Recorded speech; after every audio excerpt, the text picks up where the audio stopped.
mengupas sedikit yang berkaitan dengan penyelesaian sengketa proses pemilu. Tadi kemarin mungkin sudah ada beberapa narasumber kita dari pihak akademisi yang sudah menyampaikan berbagai materi sengketa ini. Maka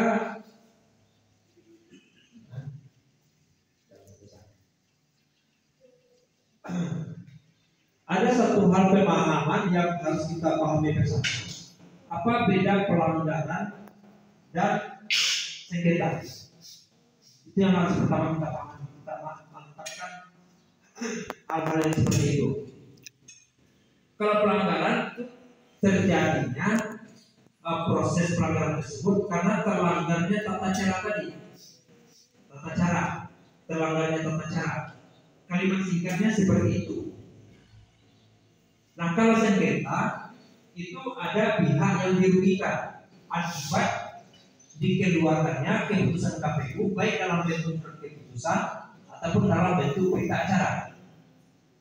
Nah, jadi kalau misalnya KPU, karena dalam proses sengketa ini yang akan berhadapan itu adalah pertama penyelenggara peserta pemilu dengan KPU, dengan Bawaslu tak mungkin. Peserta pemilu dengan KPU, dan yang kedua antar peserta pemilu. Nah, saya ingin mengilustrasikan atau menganalogikan seperti ini. Kalau misalnya KPU Kabupaten atau PPK misalnya, PPK atau katakanlah KPU di dalam jadwal rekap di tingkat kabupaten itu tanggal 10 Maret misalnya seperti itu di dalam jadwal dan tahapan. Tetapi KPU melaksanakannya di tanggal 9 Maret. Nah, itu jadinya adalah pelanggaran. Nah, bisa kita kaji nanti, bisa kita lihat nanti apakah pelanggaran administrasi atau pelanggaran administrasi dan pelanggaran kode etik. Nah, itu berkaitan dengan karena tata caranya dilanggar, prosedurnya dilanggar. Seharusnya tanggal 10, tapi dilaksanakan tanggal 9. Itu kan tidak sesuai dengan ketentuan. Nah, kalau sengketa ini berbeda. Sengketa itu ada pihak-pihak yang merasa dirugikan akibat dikeluarkannya keputusan KPU. Keputusan KPU tersebut dalam bentuk dua buah. Bisa dalam bentuk surat keputusan, bisa dalam bentuk berita acara. Contoh, biasanya kalau dalam proses verifikasi penetapan partai politik peserta pemilu, kalau misalnya partai A tadi tidak diloloskan oleh peserta pemilu oleh KPU sebagai peserta pemilu tahun 2024, maka porsinya atau jatuhnya adalah kepada sengketa, mengajukan sengketa. Prosedurnya tidak kita bahas di situ, apakah KPU melaksanakan ketentuan dan segala macamnya, itu nanti akan diproses pada saat penelaahan berkaitan dengan sengketa tadi. Nah, sengketa tadi ada di tahapan-tahapannya, ada di mediasi, kemudian ada di adjudikasi. Kalau di mediasi itu ibaratnya dipertemukan antara pihak KPU dengan pihak partai politik itu, kemudian diajak diskusi, diajak berunding, ada nggak sama-sama pemahaman. Nah, kalau misalnya partai politik yang tidak diloloskan tadi, tentu dia punya argumen-argumen kenapa dia harus lolos. Misalnya KPU tidak melaksanakan verifikasi di kabupaten ini atau di kecamatan ini yang menurut KPU sudah dilakukan. Nah, itu nanti diadu data-datanya, kemudian juga di mediasi. Kalau mediasi tersebut tidak mencapai kesepakatan, maka sesuai dengan kewenangannya, Bawaslu akan melakukan yang namanya sidang adjudikasi. Nanti bersidang selayaknya seperti di pengadilan, Bawaslu yang akan memutuskan apakah permohonan sengketa dari partai tersebut bisa dikabulkan atau tidak. Nah, saya ingin mengilustrasikan ada dua buah kasus yang pernah ditatangani data pribadi yang bersangkutan, misalnya KTP, surat keterangan berbadan sehat dan segala macamnya. Nah, pada saat itu diwajibkan peraturan KPU, dia tidak bisa melengkapi. Karena habis waktunya sudah sampai ke tempat tidak bisa dilengkapi, maka KPU menolak untuk menerima pendaftarannya. Maka keluarlah keputusan KPU dalam bentuk berita acara dan hal-hal lainnya bahwa yang diterima pendaftaran adalah pasangan calon nomor 1, nomor 2, nomor 3, dan nomor 4. Kira seperti itu. Pasangan calon yang terlambat atau tidak didaftar tidak diterima oleh KPU.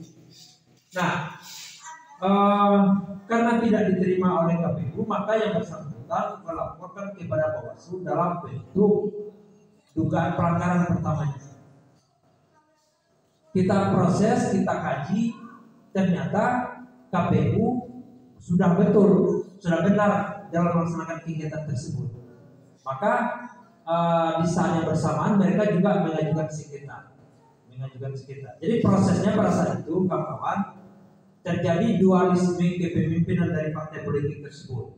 KPU itu adalah kepengurusan A, katakanlah seperti itu, kepengurusan A, mulai dari pusat, provinsi sampai di kabupaten.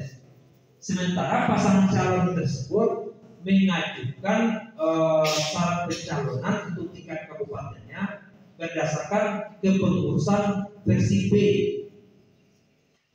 Nah, KPU punya pedoman bahwa yang akan diterima itu adalah kepengurusan versi A. Ternyata dari yang bersangkutan cuma bisa menyampaikan kepengurusan versi B, makanya tidak bisa diterima oleh KPU pada saat itu. Kemudian lanjut proses sengketanya, dan kita dari waktu itu masih Panwaslu untuk pilkada dia mempunyai kewenangan mengajukan sengketa pada saat itu. Undang-undangnya Undang-Undang 10 tahun 2015 yang berkaitan dengan pemilihan kepala daerah. Nah, Panwaslu Pasaman Barat memutuskan menolak pengajuan sengketa yang bersangkutan. Ditolak. Kemudian karena ditolak, pasangan calon tersebut mengajukan banding kepada Pengadilan Tinggi Tata Usaha Negara sampai kepada proses berikutnya yang putusan itu menguatkan putusan Bawaslu. Nah, itu pada proses pilkada. Kemudian pada proses pileg di tahun 2019 kita juga mengalami hal yang serupa. Ada salah satu, kalau yang ini berkaitan dengan tidak dimasukkannya salah satu calon anggota legislatif dari partai tertentu oleh KPU.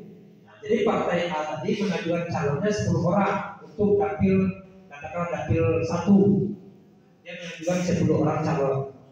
Ternyata yang di dalam keputusan KPU dalam daftar calon sementara itu cuma 9 orang. Yang 1 orang tadi itu tidak dikabulkan atau tidak dimasukkan oleh KPU. Nah, ini pada awalnya kita analisa ini pelanggaran atau sengketa.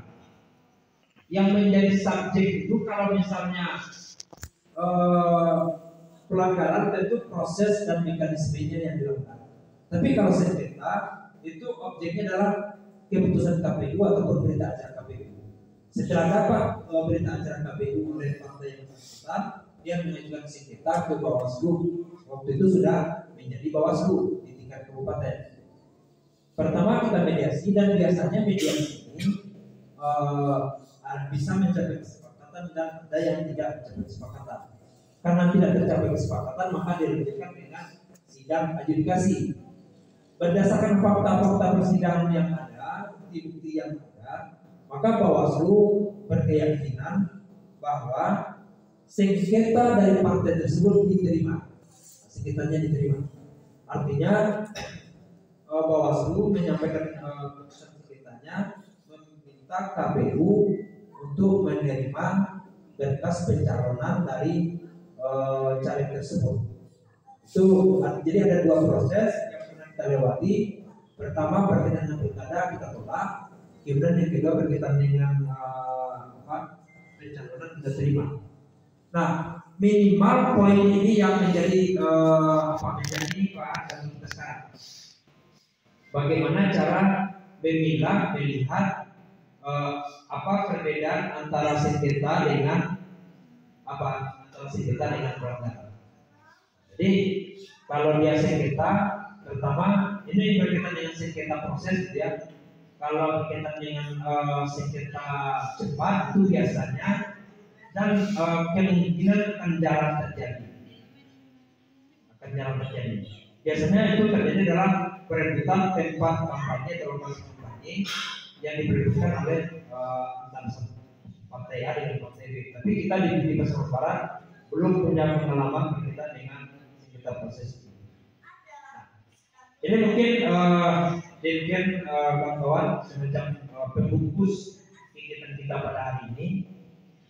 Satu hal lagi, karena saya di divisi SDM, saya minta kepada kawan-kawan ini kan sebelumnya disukum begini kawan-kawan. Pasal-pasal pidana pada Undang-Undang itu kan sudah jelas dari pasal 400 sekian sampai dengan 400 sekian. Coba kawan-kawan memilah-milah terlebih dahulu. Dia tahapannya, kalau di tingkat kabupaten, tingkat kecamatan, ada nanti tahapan pemutahiran daftar pemilih, kemudian tahapan pencalonan, atau kita kategorikan 3 saja dulu. Tahapan pemutahiran daftar pemilih, kemudian tahapan pemungutan dan penghitungan suara, termasuk kedua tahapan kampanye. Jadi begini, saya mencoba meminta kepada kawan-kawan pada tahapan pemutahiran daftar pemilih, pasal pidana apa saja yang ada. Kemudian pasal pidananya tadi itu kan ada perbuatannya. Perbuatan maksudnya itu kalau pasal pidana itu pasal 400 sekian, yang dia langgar itu pasal berapa? Nah, untuk kategori SDM cukup sampai situ. Nanti pada pembahasan berkaitan dengan penanganan pelanggaran, kawan-kawan nanti akan lebih didetailkan kalau pasal yang dilanggar itu pasal ini, unsur-unsur apa saja yang harus terpenuhi untuk bisa dijadikan pelanggaran. Nah, sekarang karena kita ada 3 divisi, maka dari divisi SDM berkaitan dengan peningkatan kapasitas jajaran pengawas kecamatan, coba dibuat dalam kolom pertama itu tahapan. Yang pertama pemutahiran daftar pemilih, yang kedua tahapan kampanye. Itu saja dulu. Pasal-pasal pidana apa saja, kemudian kolom ketiganya pasal pidana yang berkaitan dengan kegiatan tahapan tadi. Kemudian yang ketiga, kolom ketiga pelanggaran yang terjadi akibat adanya pasal pidana tadi.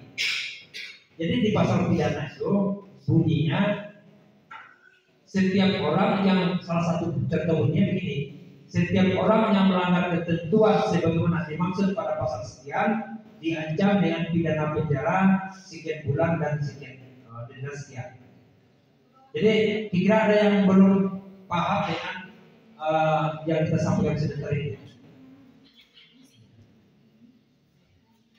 Jadi buat tabulasi, pertama kolomnya tahapan, yang kedua pasal pidana yang berkaitan dengan tahapan, kemudian yang ketiga pelanggaran akibat pelanggaran yang mengakibatkan diancam dengan pasal pidana tadi.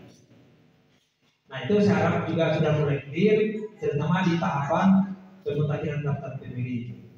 Saya rasa tidak terlalu rumit, tidak terlalu sulit, tinggal mengklasifikasikan saja.